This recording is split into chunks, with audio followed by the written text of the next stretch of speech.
சிவபாலன், வீரா ஒன்று என் கூட வந்துரு, நான் சொல்கிறது கொஞ்சம் கேளுன்னு கையை பிடிச்சி இது பண்ணியிருக்க பார், ஒன்றும் கையை விட்டுல, இல்லைன்னா கான்செப்டில் வச்சு கழுத்தை பிடிச்சி வெளியே தலைவன் தான் இருக்கும் ஒழுங்காக அதை பார். இந்த மாதிரி எல்லாம் இது பண்ணிவிட்டு இன்னொரு நாளைக்கு வந்து அவ்வளோதான் உனக்கு தொலைச்சிடும். கையை தட்டி விட்டு உள்ளே போகிறாங்க. இதை பார்த்துட்டு இருந்த வைஜெயந்தி நேராக சவுந்தரபாண்டிக்கு கால் பண்ணுறாங்க. உங்கள் பையன் சிவபாலன் இங்கே வந்து அந்த வீரா கையை பிடிச்சி கெஞ்சிட்டு இருக்கான் அப்படின்ற மாதிரி சொல்கிறாங்க. என்னது அவன் அங்கே வந்திருக்கானா? இல்லை மேடம், நான் சொல்கிறது கொஞ்சம் கேளுங்கன்னு சொல்கிறாங்க. இதெல்லாம் கொஞ்சம் கூட சரியில்லை, எனக்கு பிடிக்கவே இல்லைன்னு சொல்லி கோவமாக திட்டிட்டு அவங்க வச்சுறாங்க. என்ன இந்த மாதிரி இப்படி சொல்லிட்டு இது நம்ம சரி பண்ணியே ஆகணுன்ற மாதிரி சவுந்தரபாண்டி ஒரு பக்கம் ரூட் தப்பாக போகுதுன்ற மாதிரி யோசிச்சுட்ருக்காரு.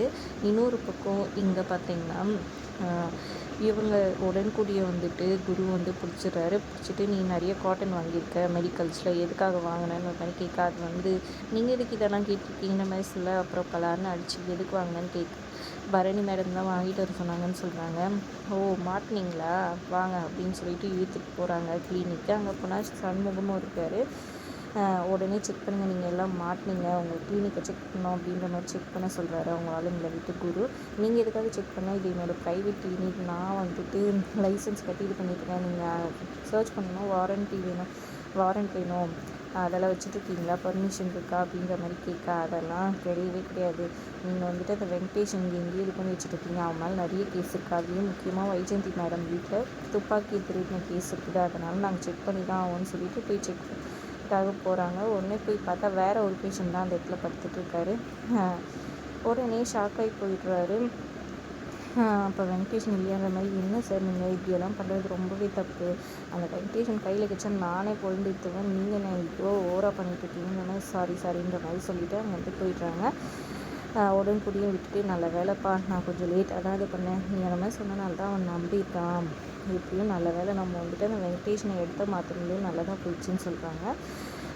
நைட்டு நீ வந்து நான் தூங்கிட்டு இருக்கப்போ எழுப்பி கரெக்டாக வெங்கடேஷனை கிளினிக்லேருந்து கூப்பிட்டு அறிவோட வீட்டில் விட்டுட்டு, அவங்க அப்பா அம்மா முதல்ல ஒத்துக்கல, அப்புறம் அவங்கக்கிட்ட பேசி அறிவை காப்பாற்றினா இவங்க இங்கே இருக்கதான் சேஃப்னு சொல்லிட்டு விட்டு வந்ததுனால நம்ம தப்பிச்சோம் அப்படின்னு சொல்லிட்டு இருக்காங்க. கரெக்டாக முத்துப்பாண்டி வராரு.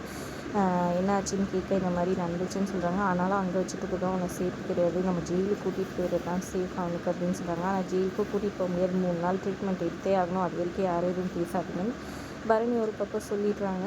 இன்னொரு பக்கம் பார்த்திங்கன்னா எப்படி இப்போதைக்கு இது பண்ணி விட்டுட்டாச்சு அப்படின்ற மாதிரி இது பண்ணிக்கிறாங்க. இன்னொரு பக்கம் தங்கச்சிங்கெல்லாம் சோகமாக வீட்டில் லைட் கூட போடாமல் இருக்காங்க. நைட்டு பரணியும் சண்முகமாக வராங்க.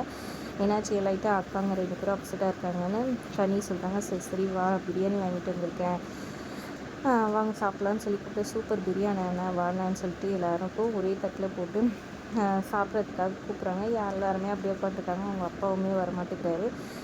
அண்ணன் வந்துட்டு கண்டிப்பாக நம்மளுக்கு நல்லது செய்வான், இது பண்ணுவான்னு சொல்லிட்டு நம்புறவங்க என்கிட்ட வந்துட்டு நான் சாப்பாடு வாங்கிக்கலாம், இல்லை அண்ணன் கையால் ஆகாதவங்க எதுவும் பண்ண முடியாதுன்னு சொல்லிட்டு நினச்சா நீங்கள் அப்படியே இருந்தீங்கன்னு சொல்லிட்டு சண்முகம் சொல்கிறேன். அண்ணன் எனக்கு உன் மேலே நம்பிக்கை இருக்குண்ணே அப்படின்னு சொல்லிட்டு கண்ணியை வந்து வாய் தடுக்கிறாங்க. அப்புறம் ஊட்டிடுறாங்க சந்தோஷமாக. அப்புறம் இதை பார்த்துட்டு இந்த வீராவும் அண்ணன் எனக்கு ஒன்றுன்னு சொல்லி அவங்களுக்கும் ஊட்டி விடுறாரு. அதுக்கப்புறம் ரத்னா கிட்ட என் மேலே நம்பிக்கை இல்லை பொழுதுன்னு சண்முகம் சொல்ல, அப்புறம் அவரும் ஏஞ்சி வராங்க அவங்களும். அப்புறம் ஊட்டி விட அப்படியே சந்தோஷமாக சாப்பிட்டுட்டு இருக்காங்க. தங்கச்சிங்களுக்கு மாறி மாறி ஊட்டிகிட்ருக்கு. பரணி வந்துட்டு, இல்லை நான் தான் இந்த ஐடியா கொடுத்தது, எனக்கு ஒரு வாய் கொடுத்தியா, எனக்கும் வயிறு இருக்குது, பசிக்கும்னு தெரியாதான்னு சொல்ல, ஆமாம்ல நீ தான் இந்த ஐடியா கொடுத்த, உனக்கு இல்லாமையா, வான்ட்டு ஊட்டி விடுறாரு. சந்தோஷமாக எல்லோரும் சேர்ந்து சாப்பிட்டுட்டு இருக்கிறாங்க. அதோட இன்றைக்கி எபிசோட் முடியுது. வீடியோ பிடிச்சிருந்தா லைக் பண்ணிக்கோங்க. தேங்க்ஸ் ஃபார் வாட்சிங்.